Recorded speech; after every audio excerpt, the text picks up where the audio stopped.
Developing a COVID-19 vaccine, a race happening in record time.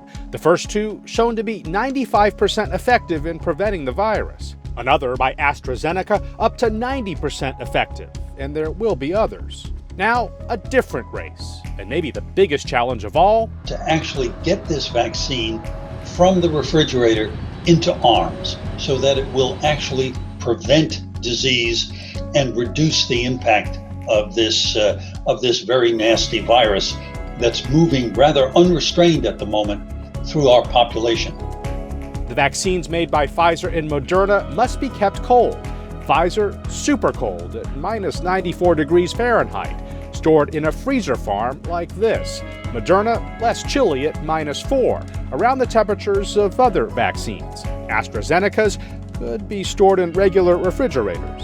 All this affects how they travel, how people get shots. The thing about Pfizer's vaccine, that's really cold. That's beyond what we have in our home freezers, and really it's beyond what we have in most doctors' offices and other healthcare environments. So Pfizer has made this crate to keep the vaccine vials cold during shipping. It will take millions of glass vials and heaps of dry ice. The vaccine logistics business is complex. It's cargo at the right doses, at the right temperatures, from ground to air. Delivery companies helping get the vaccine out. The military lending a hand with distribution. States will figure out where it goes and who gets it first.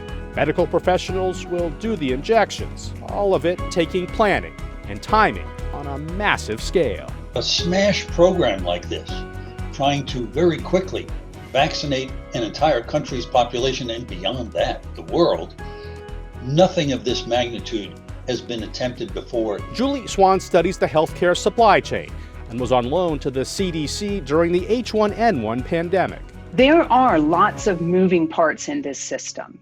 Now, one good thing is that we distributed a lot of vaccine for the H1N1 pandemic response, over 100 million doses across thousands of providers. But now, we need millions and millions of doses, perhaps 500 million before the end of this distribution campaign. Getting it first, healthcare workers, then other groups at risk, given their job or condition, some 20 million Americans.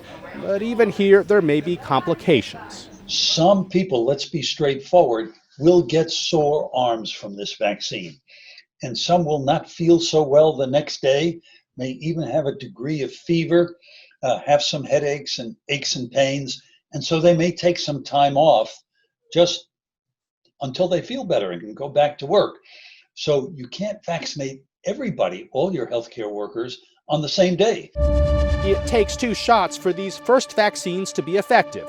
Those shots separated by weeks. We'll have to make sure people get the same vaccine they started with. You can't mix and match. So all of that requires really meticulous record keeping and organization.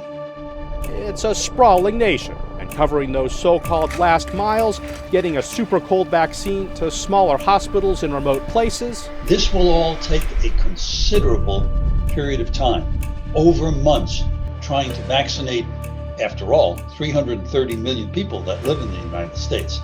You can't do that in a week and a half. There's also something else to overcome: skepticism.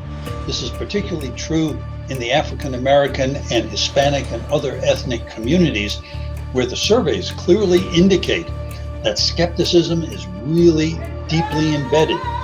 And that's a paradox and sad, because those are the populations disproportionately affected by COVID. If the supply chain has gaps and the vaccine is not where people want it to be, or if they can't find it, then that could also contribute to the vaccine hesitancy.